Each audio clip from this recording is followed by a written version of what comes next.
Kwingineko, familia moja kutoka kijiji cha Rubie, eneo bunge la Funyula, kaunti ya Busia, inazidi kulilia haki na kuitaka serikali kutegua kitendawili cha kifo cha mwana wao ambaye alikuwa mwanafunzi wa mwaka wa kwanza katika chuo kikuu cha Mount Kenya, ambapo mwili wake ulipatikana msituni kilomita 30 tu kutoka chuoni humo. Caroline Kimwele anaarifu kwa kina. Mwili wa mwanafunzi wa chuo kikuu cha Mount Kenya ulipatikana katika eneo la msitu takriban mita 30 kutoka chuoni humo, ripoti ya chuo hicho ikiashiria kuwa Fel Palma Bwire mwenye umri wa miaka 19 alifariki baada ya kujitia kitanzi.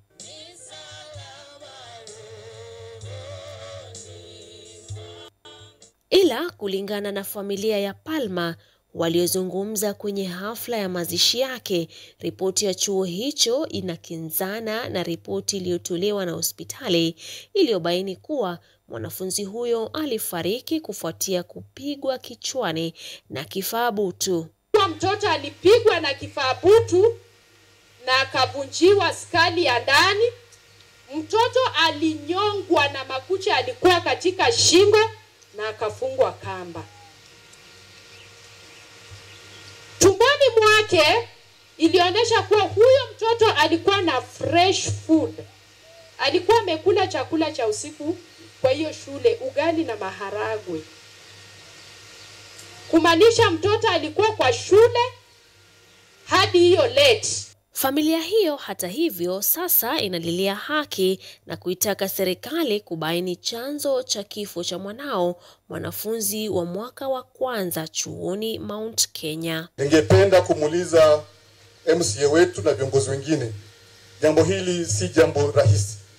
Je, mfuatilie muone kwamba tupate ukweli, ndugu yetu mtoto huyu alikufaje? Ukweli ni kwamba aliuliwa.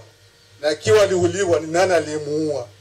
Kwa nini hatuwezi kupata wale waliomuua? Vile familia inalaumu usimamizi wa chuo kikuu cha Mount Kenya kwa kulifumbia macho suala la kifo cha mwanafunzi huyo na kuitaka serikali kuingilia kati na kuwasaidia kupata haki.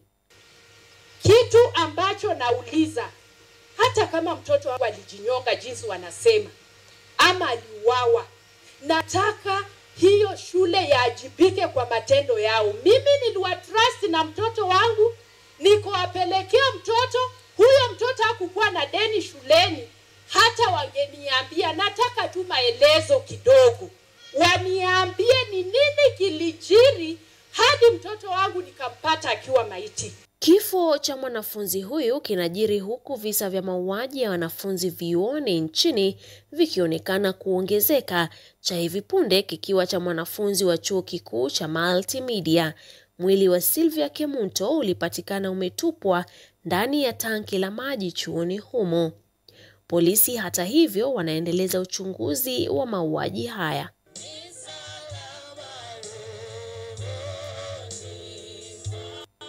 Caroline Kimwele, KUTV.